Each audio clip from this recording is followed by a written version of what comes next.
Sunod-sunod na niyanig ng lindol ang Luzon, Visayas at Mindanao. Sa loob lang yan ng higit isang linggo.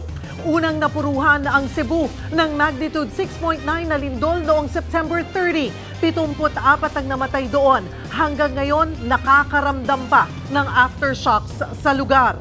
Kahapon lang, magnitude 4.4 naman ang yumanig sa La Union. Naramdaman din yan hanggang Baguio City at iba pang lugar sa norte.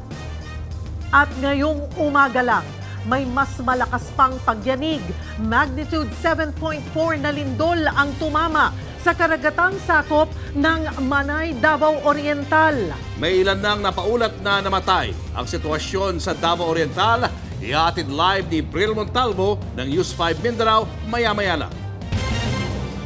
Samantala, sa full sa video, ang pagyanig sa iba pang bahagi ng Davao Region at mga kalapit na probinsya. May mga trabahador pa ngang inabot ng lindol sa tuktok ng isang construction site. Aniya sa frontline sa balita si Bril Montalvo ng News 5 Mindanao. Ang anak, Lord Jesus! Biglang bumagsak ang harapang bahagi ng mall na yan sa Butuan City sa tindi ng pagyanig sa lugar. Jesus name! Ang mga naglalakad, napatakbo palayo habang naghihiyawan. Ang ibang mga empleyado ng mall, nag-iiyak sa takot habang nakatingin sa gumuhong bahagi ng gusali. Bigla namang napahinto at kanya-kanyang kapit ang mga residenteng yan sa isang barangay sa Davao de Oro. Kita sa video ang lakas ng pagyanig. Nagsasayawan pa ang mga puno maging ang mga residente gumigewang sa lakas ng lindol. Sa Davao City naman, binalot ng takot ang isang universidad matapos silang bulabugin ng malakas na pagyanig. Unti-unting nabakbak ang kisame kaya't ginamit na ng mga estudyante ang kanilang mga upuan bilang pananggalang sa kanilang mga ulo. Linog guys! Linog! Lord!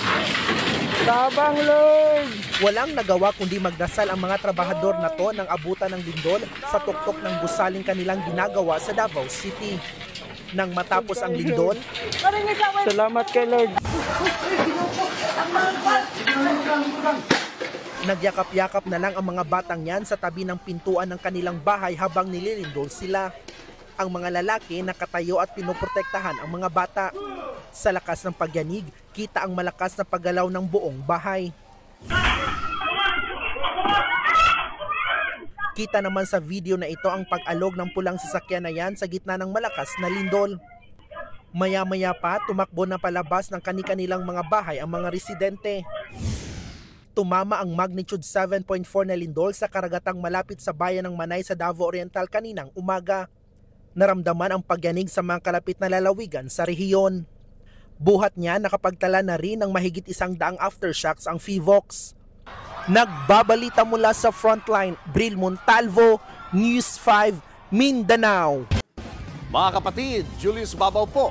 Para sa komprehensibo at makabuluhang balitaan at talakayan, mag-follow at mag-subscribe na sa social media pages ng News 5.